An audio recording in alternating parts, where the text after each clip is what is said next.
Let me take you back in time, to a place without the wonders of the modern world. 500 years ago the earth was dark, a place of mystery and superstition.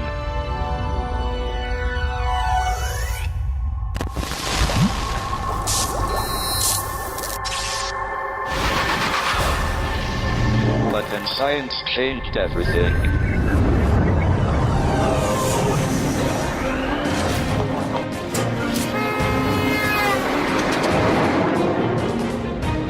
The series will tell the stories of the British scientists who changed the world. We have asked some of the great scientists and inventors of today to tell us about their heroes. Now let's start her up. It opened up a whole new world of the very small. Pete was Thompson's big idea. For me, Hunter is a true hero. Exciting possibility. He made science in Britain really matter. Britain has a tremendous scientific legacy that most people know little about. We want to set the record straight and put science back on the map. The world is full of wonders, but they become more wonderful when science looks at them.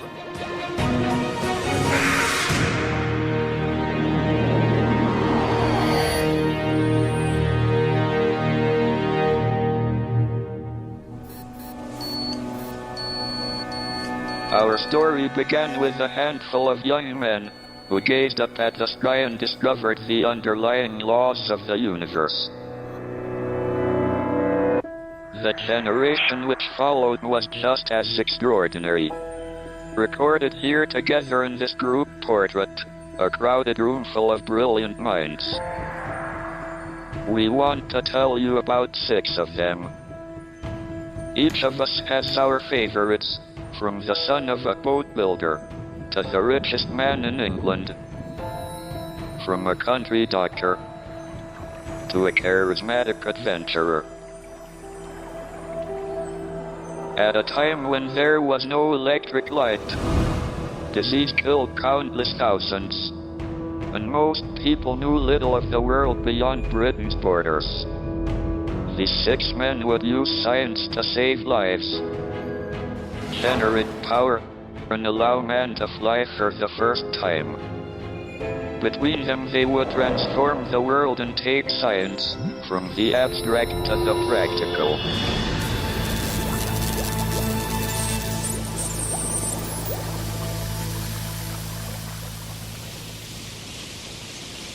My man is the great Sir Joseph Banks, gentleman amateur naturalist, President of the Royal Society for over 40 years, and founder of a tradition of scientific exploration that was ultimately to lead to Charles Darwin.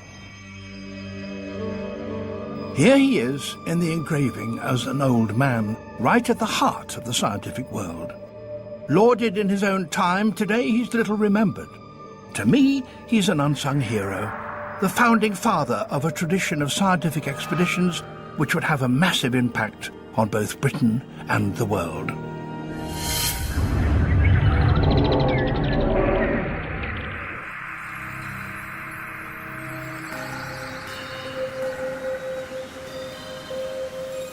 As a boy, Joseph Banks was a keen collector of insects and birds' eggs.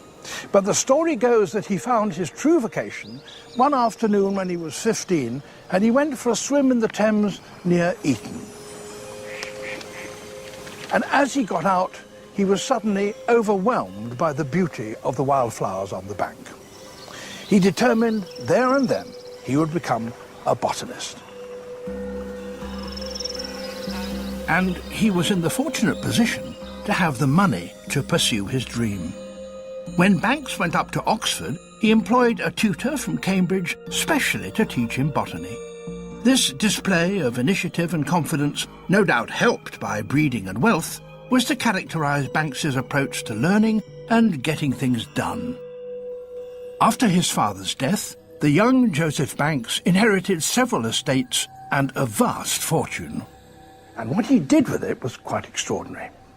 Instead of setting off on the usual grand tour of Europe, he arranged to join Captain Cook, who was preparing to set off for the Pacific to find the recently discovered island of Tahiti on the other side of the world. Tahiti already had a thrilling reputation as an island paradise populated by noble savages and beautiful, friendly women. But the scientific purpose of the expedition was to observe the transit of the planet Venus across the disk of the Sun, a rare astronomical event.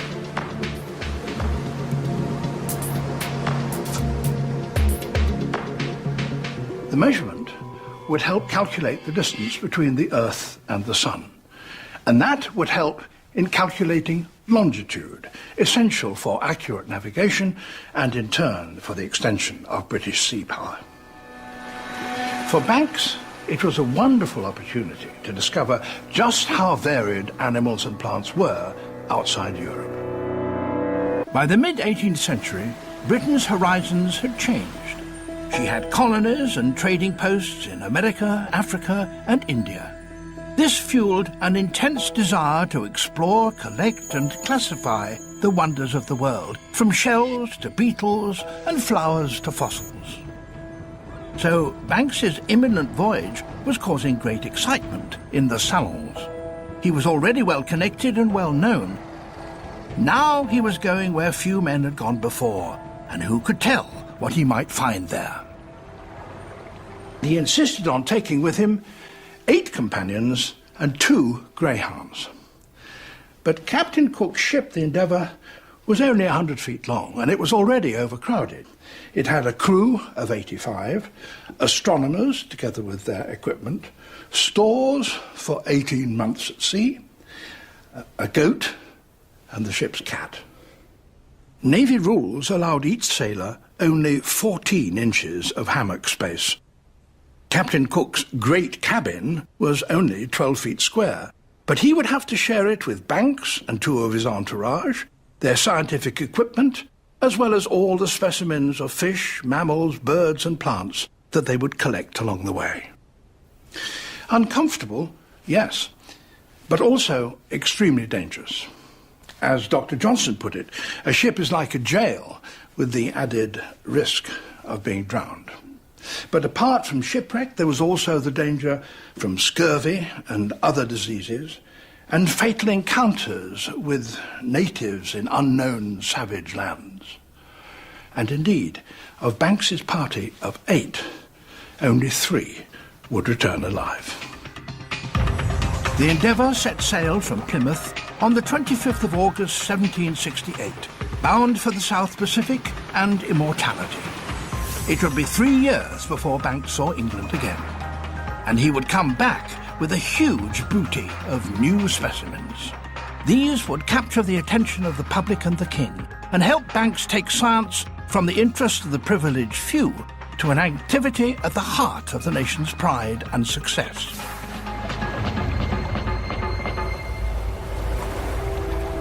But while Banks and Cook were away on their voyage to Tahiti, back in Britain, a more humble man was dreaming of something so radical that it would transform the landscape of Britain and then the world.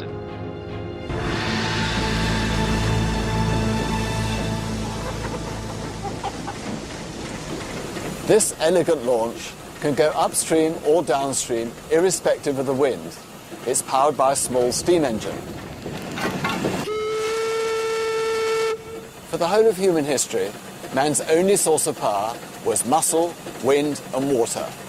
That all changed with steam.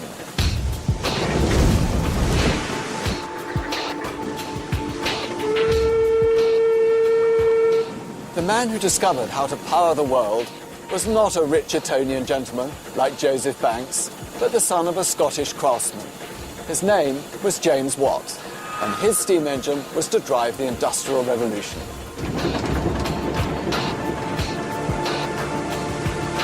And while Cook and Banks were sailing to the other side of the world, Watt was struggling with prototypes in his Glasgow workshop.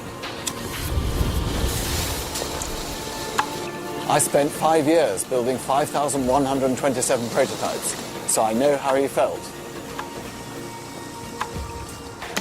James Watt was the son of a shipbuilder on the Clyde, and he would spend time in his father's workshop, much like this, taking things apart and putting them back together again.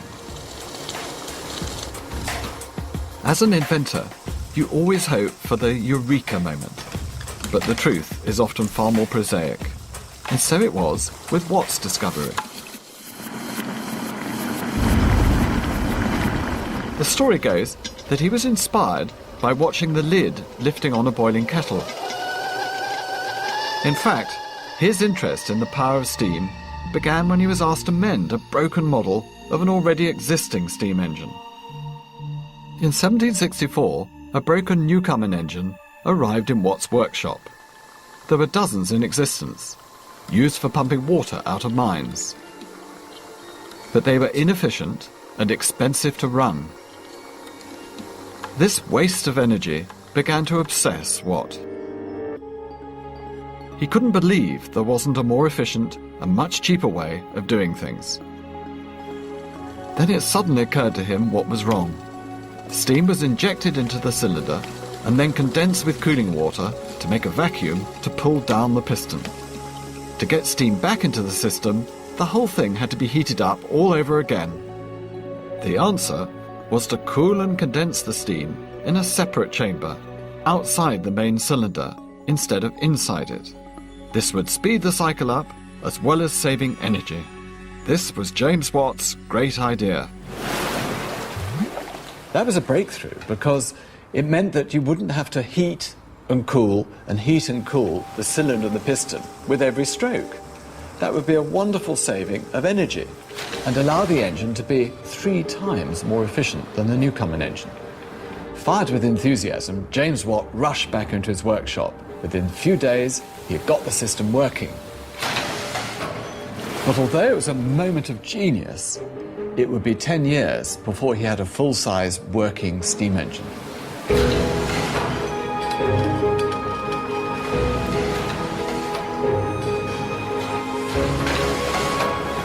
The future had arrived. Watt's monsters throbbed day and night. And there seemed no limit to the power they gave to man.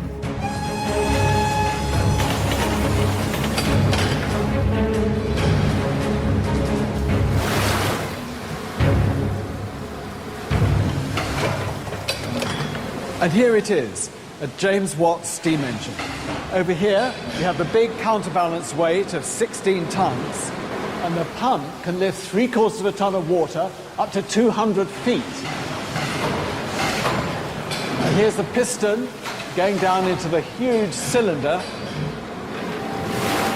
And underneath my feet, Watt's great invention, a separate condenser, out of the way, exactly as it should be.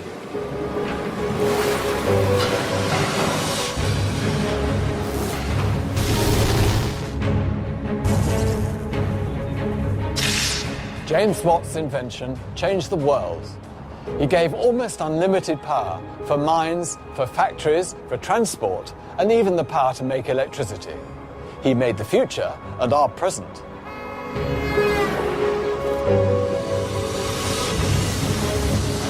This was the beginning of the Industrial Revolution.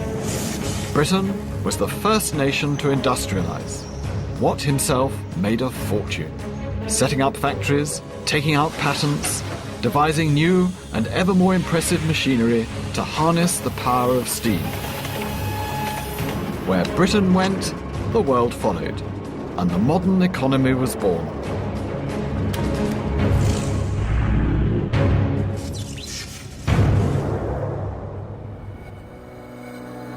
But while Watt was toiling away in his Glasgow workshop, a fellow Scot was scouring the back streets of London, buying corpses.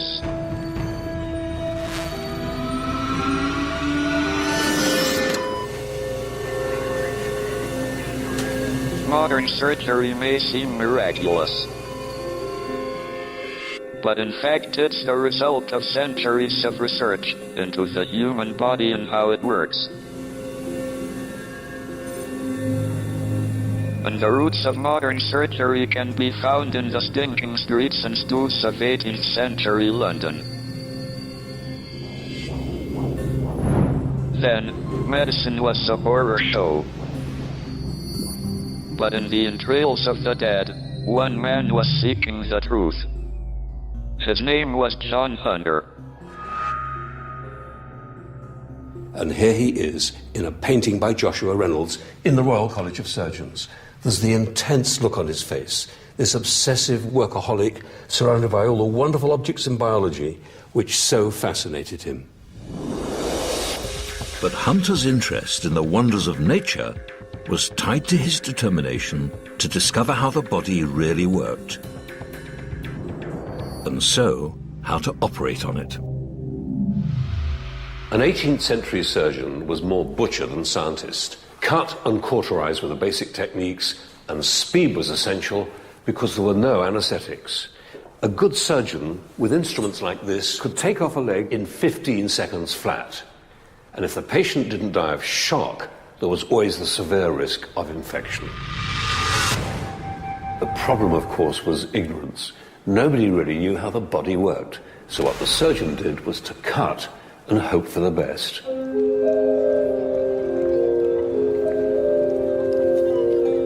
Like James Watt, John Hunter came from a relatively humble background in lowland Scotland. He came to London to join his older brother, already a well-established surgeon. John's most important job was finding bodies for dissection and demonstration. He mingled with the lowlife around Covent Garden, paying good money for fresh corpses. Some came straight from the gallows, others from the graves of paupers, courtesy of freelance body snatchers known as resurrectionists. But out of this gruesome world, he discovered he had an exceptional talent for dissection. Hunter's determination to drag surgery out of the Middle Ages and put it on a scientific basis meant making accurate maps of the body and how the parts interact and function. And that meant anatomizing both animals and humans, normal and abnormal. Hunter did hundreds of dissections, and little by little, he built up a detailed knowledge of human anatomy. This was the basis for his surgical technique. He soon built a reputation as the surgeon least likely to kill you. He knew what he was doing. And that's why he was willing to take on the cases nobody else would touch. So, in October 1775, when a ship's rigger called John Burley, with a facial tumour twice the size of his head, arrived at St. George's Hospital, he'd come to the right place. He had heard that John Hunter was different from other surgeons. Without that meticulous technique, and no anaesthetic, remember, the operation would have been unthinkable. But John Hunter did it in 25 minutes flat. And he says in his diary, the man did not cry out once. So this is John Burley's monstrous tumour. Look at this. This is a parotid tumour on the side of the face, and the facial nerve could be anywhere. And the thing that every surgeon dreads is cutting the facial nerve, which would leave his face paralysed. And here we see the result of the surgery with the scar afterwards. What Hunter has done is to make his incision sufficiently beyond the back of the tumour to avoid the facial nerve. That meant an excellent knowledge of anatomy. So he leaves this scar with no trace of facial paralysis, an eyelid that doesn't droop, and a straight mouth. A remarkable result. John Hunter wrote 3 great treatises, which became the standard works on human teeth, gunshot wounds, and venereal disease. He was appointed Surgeon Extraordinary to the King and became the highest paid surgeon in the land. But behind all his great achievements was a driving interest in the workings of the human body. He collected specimens of everything, and the interested and the well-connected all came to see his wonderful museum of anatomical curiosities. Much of his collection was destroyed. And this is the Hunterian Museum, where the rest of the collection is preserved at the Royal College of Surgeons. The museum is a testament to Hunter's passion for scientific experimentation and to his obsessive desire for collection. While his friend Banks had set sail for Tahiti to find the most extraordinary specimens he could, Hunter was scarcely less extreme. There's one last story about Hunter that I can't resist telling. It's about his interest in abnormalities and mutations, and intriguingly, it's hinted at in the Reynolds painting, here. These feet once belonged to a man called Charles Byrne, who eked out a living at fairgrounds and freak shows, calling himself the Irish Giant. John Hunter badly wanted him for his museum. The story goes that Byrne was so frightened of being dissected after his death that he asked his friends to bury him at sea in a lead coffin. But his friends betrayed him for money. Well, whether this is true or not, we don't know. But certainly we know that Hunter paid £130 for the body, a lot of money in today's terms, about £15,000. And he took the corpse, dismembered it, boiled it up in his great cauldron, and then reassembled the bones for display.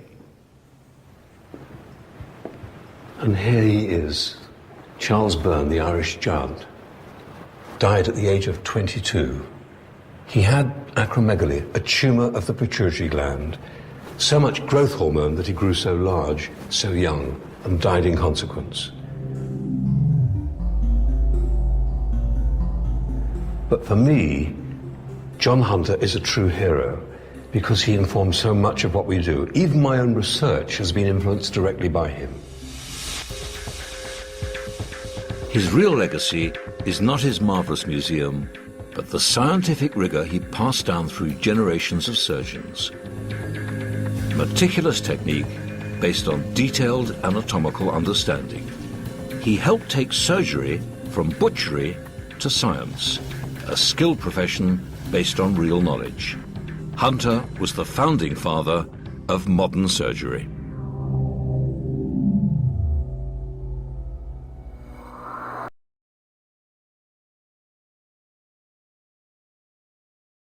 But he has another claim to our attention as the teacher of the great Edward Jenner. In 1796, Jenner would carry out one of the most important scientific experiments of all time, the results of which would ultimately save millions of lives.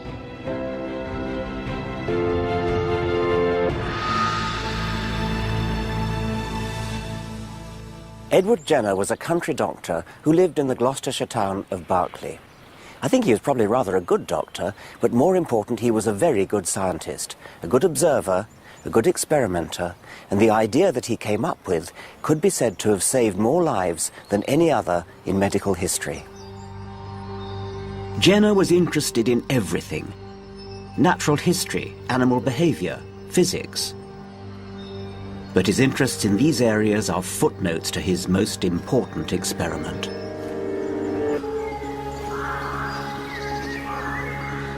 Edward Jenner took on the #1 killer in the 18th century, smallpox.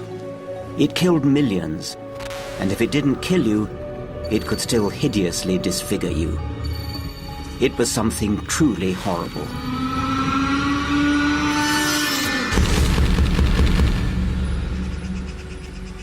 In 1800, the historian Macaulay said, smallpox was always present, filling the churchyard with corpses, tormenting with constant fear all whom it had not yet stricken, leaving on those whose lives it spared the hideous traces of its power, turning the babe into a changeling at which the mother shuddered, and making the eyes and cheeks of the betrothed maiden objects of horror for the lover.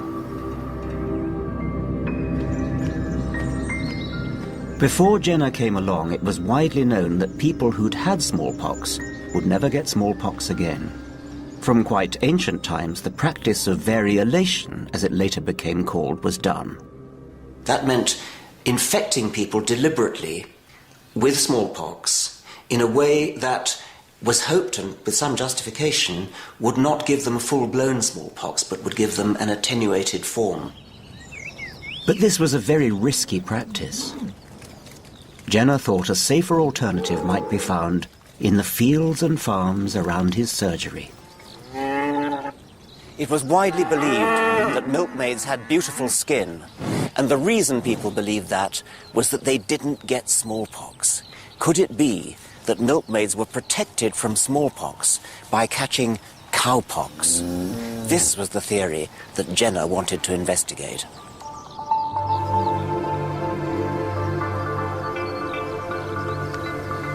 Jenner remembered the maxim of his mentor, John Hunter.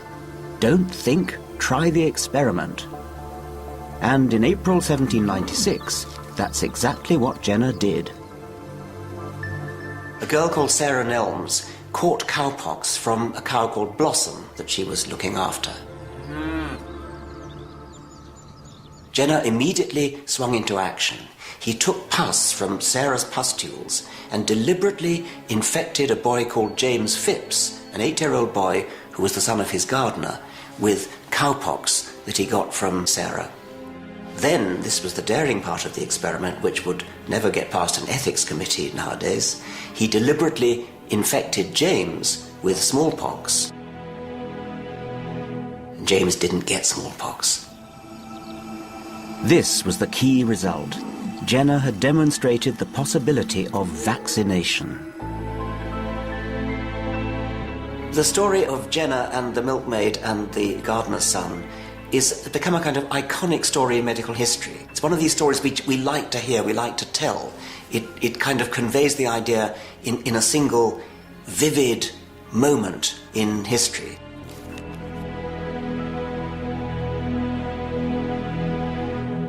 Jenner is rightly regarded as the father of immunology, one of the most important medical breakthroughs ever. Many deadly diseases are now avoidable because of immunization.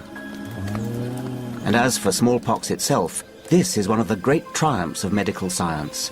In 1980, the World Health Organization officially declared it extinct. It's sad that today some people are fearful of vaccinations and stop their children from having them. In Jenner's day, vaccination was a silver bullet which stopped the horrors of a deadly disease and probably saved more children's lives than any other medical advance. He was, I think rightly, hailed as a hero. Watt, Hunter and Jenner all used their scientific imaginations practically, transforming the lives of millions.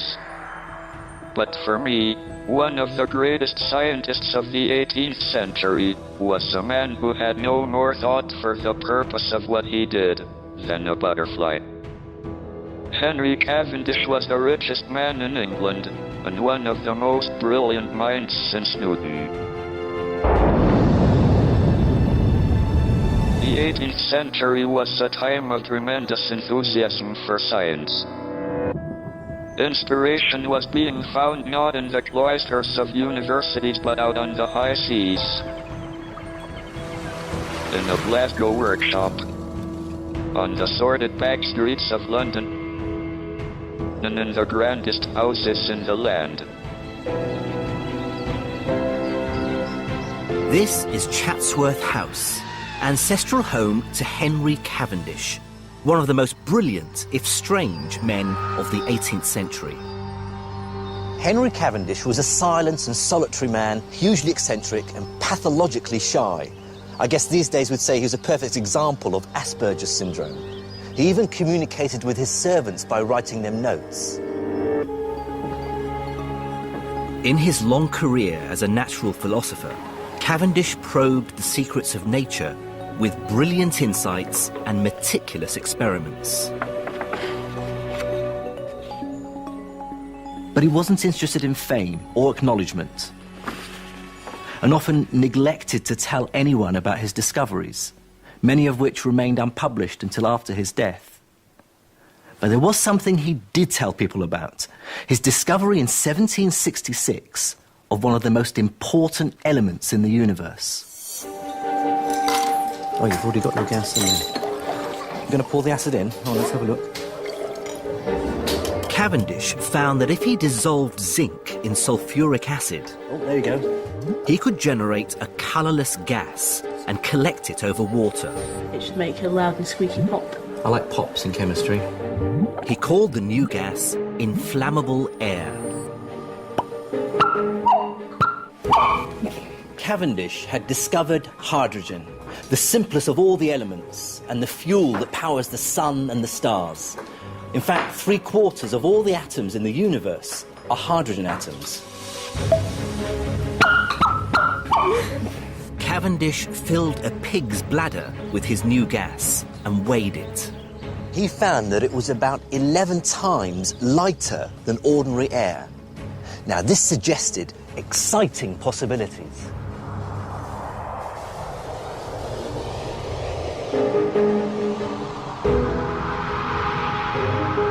Before long, the first hydrogen-filled balloon rose into the sky.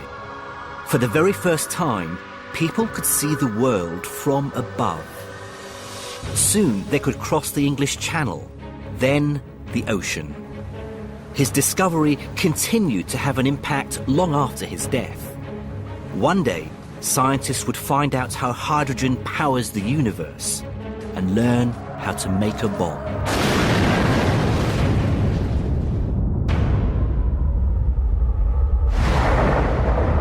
A result Cavendish can scarcely have dreamt of.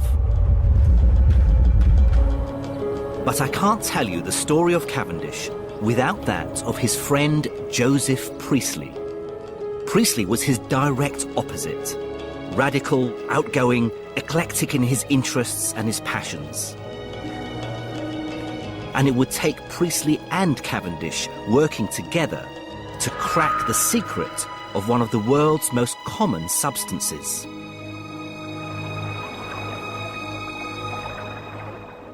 Priestley was a nonconformist preacher who believed that a scientific understanding of the world would bring man closer to God.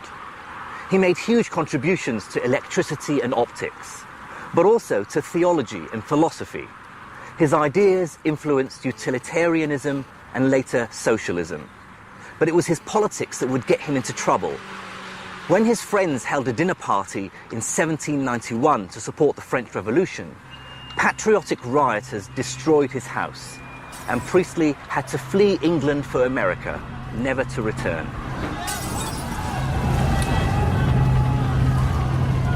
Priestley's revolutionary politics showed he wasn't afraid to question what others accepted as a given.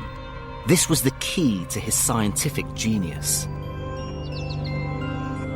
20 years before he was forced to flee the country, Priestley was spending all his spare time in a local brewery, investigating the nature of air. Priestley observed that the air that gathers at the top of the vat had different properties to normal air. For instance, if he lit a match and held it over the beer,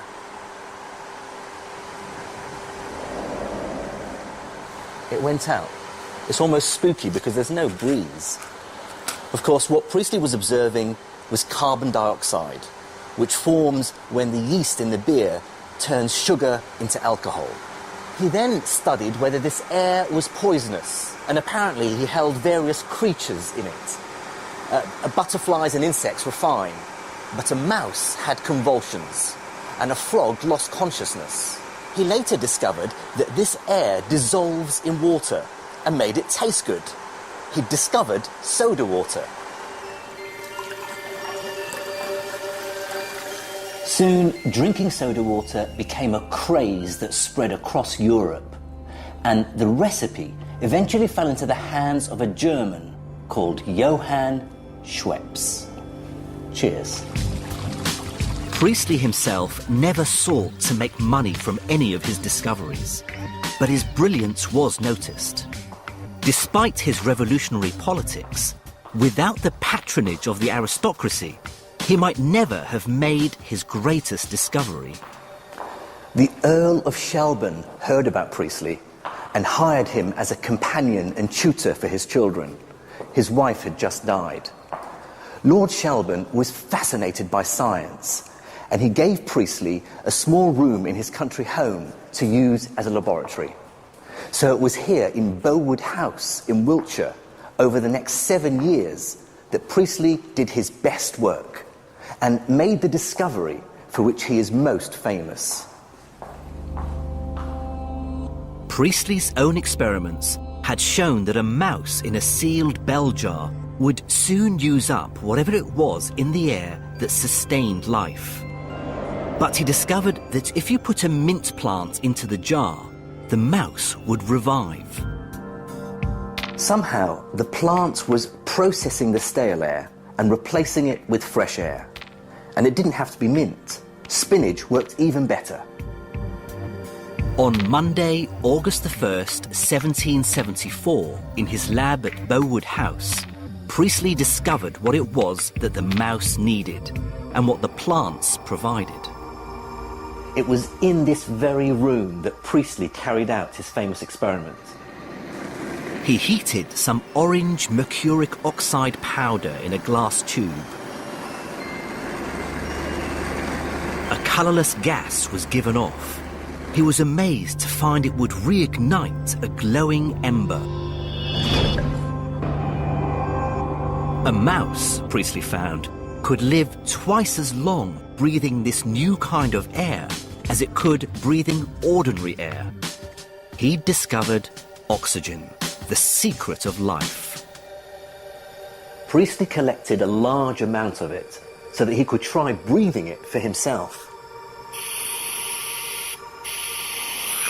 And he liked it as much as the mice did. He wrote, "My breast felt peculiarly light and easy for some time afterwards. Who can tell but that in time this pure air may become a fashionable item? Hitherto, only 2 mice and myself have had the privilege of breathing it." Joseph Priestley is credited with identifying 10 different gases, including nitric oxide and ammonia. But oxygen was, of course, the big one. And it was this that drew him and the reclusive Cavendish together. Cavendish and Priestley did something else with hydrogen and oxygen, something very important. They found that a mixture of the 2 gases, ignited by an electrical spark, created water. So water wasn't a fundamental element after all, something that had been believed since the time of the ancient Greeks. They'd shown that it's a compound, 2 parts hydrogen to 1 part oxygen, H2O.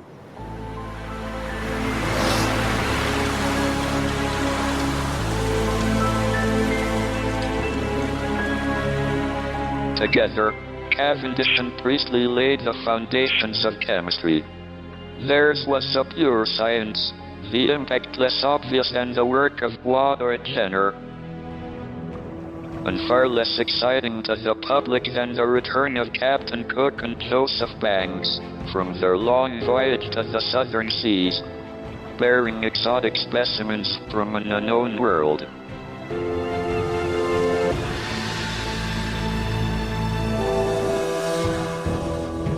In July 1771, Captain Cook and Joseph Banks arrived back in London after spending 3 years at sea and travelling over 25,000 miles round the world.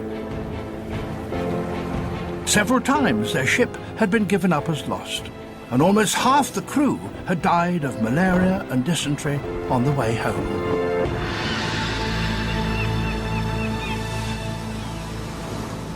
Cook and Banks were national heroes.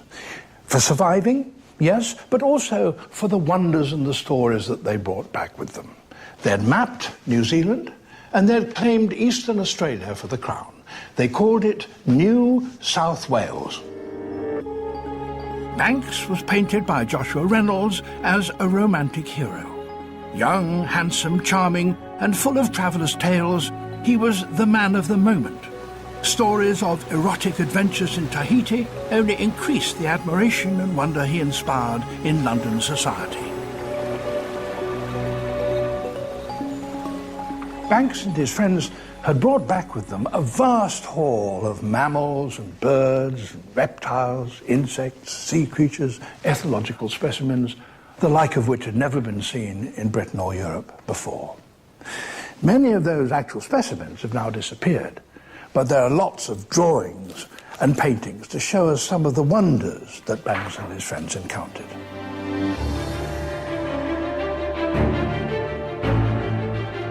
Along with all the plants and flowers, birds and fish, Banks brought back the skin of a strange creature they had shot and eaten one morning in Australia. He commissioned George Stubbs, the artist, to stuff the skin and paint it. Stubbs had to make up a few details, but the result was splendid.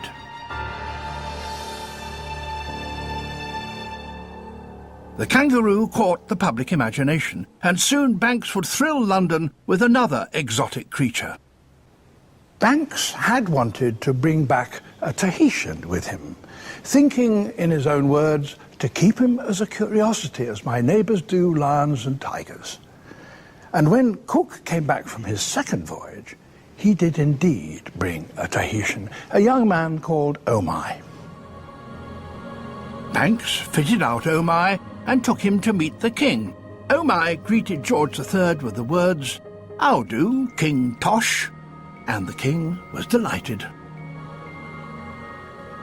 George III was fascinated by Banks and his discoveries, and the two men became close friends, or at any rate as close as you can be to a king.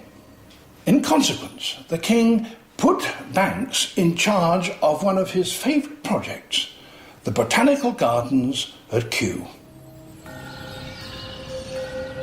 The boy, who had been inspired to become a naturalist by the wild flowers on the banks of the Thames, at only 30 years old, was put in charge of a vast garden by the river to be filled with flowers and plants from all over the world. Banks was to be the unofficial director of Kew for the rest of his long life, nearly 50 years. Under his influence, Kew became a clearinghouse for plants like tea and rubber. New species were introduced around the empire, tea and hemp to India, breadfruit to the West Indies. These botanical invasions changed landscapes and lives, fueling the expanding empire and making Britain rich. More than this, Banks was also president of the Royal Society. Under him, the society grew from a small association of natural philosophers to an increasingly influential group of practicing scientists. But for all his grandeur, Banks himself never lost his fascination with the exotic and the wonderful, regardless of any apparent utility. Here is a superb example. It's the oldest pot plant in the world. Encephalatos altensteini. It's only once borne a cone in 1819, and Joseph Banks came here to Kew specially to see it. It proved to be his last visit. He was crippled with gout, and he died a few months later. Joseph Banks put botany and zoology firmly on the scientific map. He revealed how rich and biologically diverse our planet is. He excited the imagination of the king and of the public. He made science in Britain really matter.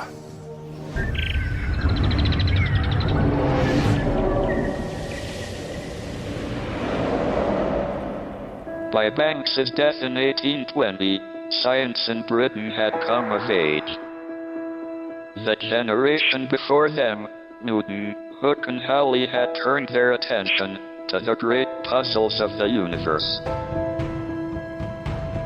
Banks and his contemporaries had taken science out into the world. James Watt's engines were transforming the landscape. The first great battle of the long war against disease had been won. and Banks's work at Pew was helping make Britain and her empire rich.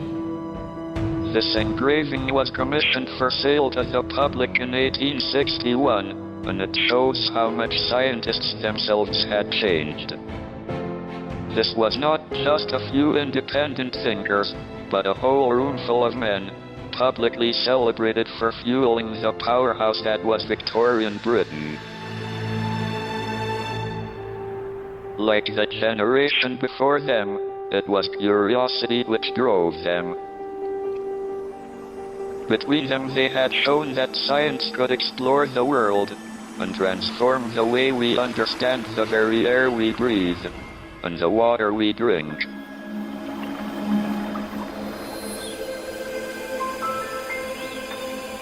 The world is full of wonders, but they become more wonderful, not less wonderful, when science looks at them. You may pick up a rock and find what is clearly a seashell in it. And you may say, that is wonderful. Indeed it is.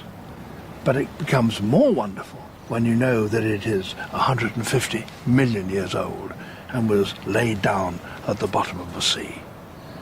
And science is full of those revelations. How wonderful it is that water can rise from the ground here and come out to the top of these trees behind me. Science explains that. It's more wonderful, not less.